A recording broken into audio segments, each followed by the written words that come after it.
हमने केजरीवाल पर वीडियो बनाई और गालियां खाई। हमने गांधी परिवार पर वीडियो बनाई, हमने गालियां खाई। हमने मायावती पर वीडियो बनाई, हमने गालियां खाई। हमने हिंदुओं पर वीडियो बनाई, हमने गालियां खाई। हमने मुसलमानों पर वीडियो बनाई, हमने गालियां खाई। अब तो गालियों की आदत सी हो गई है। तो अब हो जाइए तैयार फिर से, क्योंकि ये वीडियो कुछ लोगों के शरीर में घी का काम करेगी और कुछ लोगों के मिर्च का। पर हमारा काम है सच्चाई से आपको रूबरू करवाना। आज की इस वीडियो में हम आपको बताएंगे सत्ता पाने का काला राज, जो मोदी जी बहुत अच्छे से खेल गए। आज से ठीक 7.5 साल पहले हुआ सत्ता संघर्ष, क्या याद है आपको?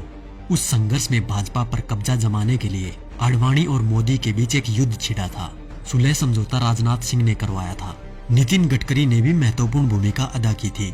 दरअसल हुआ क्या था 7.5 साल पहले? तो चलिए हम आपको बताते हैं कि 7.5 साल पहले झगड़ा किस बात पर था। दरअसल बात ये थी कि लाल कृष्ण आडवाणी, जो कि भाजपा के सबसे वरिष्ठतम सदस्य हैं, उन्होंने भाजपा के सामने ये शर्त रखी कि वो उन्हें प्रधानमंत्री पद का उम्मीदवार बनाए। लेकिन नरेंद्र मोदी बिगड़ गए। नरेंद्र मोदी ने सीधी धमकी दे डाली कि अगला प्रधानमंत्री पद का उम्मीदवार उन्हें ही बनाया जाए, और वो भी इसी महीने। ये सुनकर सब सकते में आ गए। खबर जैसे ही दिल्ली पहुंची, आनन फानन में भाजपा हाईकमान की मीटिंग हुई। नरेंद्र मोदी और आडवाणी दोनों के बीच सुलह करवाने का प्रयास हुआ और अंत में ये निर्णय लिया गया कि चुनाव लड़ने के लिए धन की व्यवस्था आडवाणी और मोदी में से जो भी करेगा, पार्टी उन्हें ही प्रधानमंत्री पद का उम्मीदवार बनाएगी। अपने 12 साल के गुजरात के शासन के दौरान नरेंद्र मोदी की मित्रता कुछ बड़े उद्योगपतियों के साथ थी, जबकि आडवाणी के साथ ये सुविधा नहीं थी। धन की व्यवस्था करने में नरेंद्र मोदी सफल रहे। अब उसके बाद घटनाक्रम धीरे धीरे बदलने लग गया। पूंजीपतियों ने भाजपा के सामने शर्त रख दी कि भाजपा को तभी धन उपलब्ध करवाएंगे जब नरेंद्र मोदी को प्रधानमंत्री पद का उम्मीदवार पार्टी घोषित कर दे।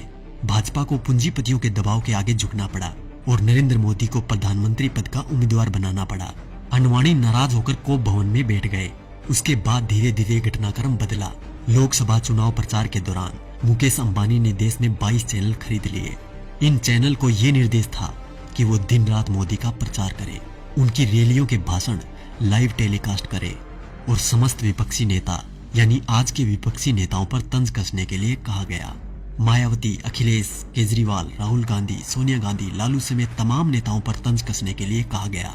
मीडिया ने ये काम बखूबी किया भी। तकरीबन 600 वेबसाइटों को मुकेश अंबानी ने खरीद लिया। नरेंद्र मोदी ने 400 रैलियां की थी। इन रैलियों का खर्चा अपने 67 पूंजीपति मित्रों के द्वारा उठाया गया। नरेंद्र मोदी को चुनाव प्रचार करने के लिए एक हेलीकॉप्टर दिया गया था। ये हेलीकॉप्टर चुनाव प्रसार के लिए अडानी ने दिया था। जैसे ही परिस्थितियां थोड़ी बदली, देश के प्रधानमंत्री मोदी जी बन गए। अरे मित्रों, मैं तो पीएम बन गया। पीएम बन के कैसा तन गया। ये विक्ट्री मेरी देखो, ये हिस्ट्री मेरी देखो, जैसे मॉडल मेरे गुजरात का। उसके बाद सिलसिला हुआ कर्ज उतारने का। तो सुनिए क्या क्या हुआ। अडानी को ऑस्ट्रेलिया के क्वींसलैंड शहर में खनन के लिए 600 करोड़ का कर्ज नरेंद्र मोदी ने दिलवाया। उनके पिछले 67,000 करोड़ के लोन को माफ कर दिया गया। मुकेश अंबानी को फ्री में 4G स्पेक्ट्रम दिए गए। इसके अलावा मुकेश अंबानी की कंपनी पर पिछली सरकार द्वारा लगाया गया जुर्माना माफ कर दिया गया। उनके भी कुछ कर्जों का राइट ऑफ कर दिया गया।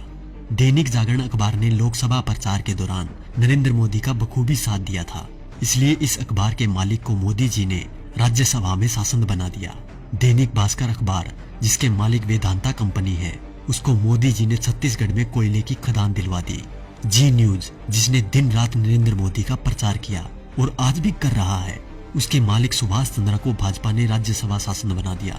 और अब बात करें किसान और गरीब लोगों की, तो शायद उनके बारे में मुझे बोलने की जरूरत ही नहीं, क्योंकि सभी नेता कोई भी पार्टी का हो एक ही बात बोलता है, कर्ज माफ, लोगों को नौकरी और लड़कियों को सम्मान। तो क्या हुआ भाई साहब, कर्ज तो आप सभी का माफ हो ही गया होगा और नौकरी भी लग गई होगी, आराम से घर बैठकर खाने की। वैसे देखा जाए तो हम जवानों को इस फोन से फुर्सत मिले तब ना। 4G की लहर ऐसी आई है, हमारी आवाज तभी निकलती है जब टिकटॉक और PUBG बैन हो जाए। वैसे भी टिकटॉक के बैन होते ही अंबानी ने 5 बिलियन का ऑफर दे दिया टिकटॉक को कि हमें बेच दो, हम खरीद लेंगे।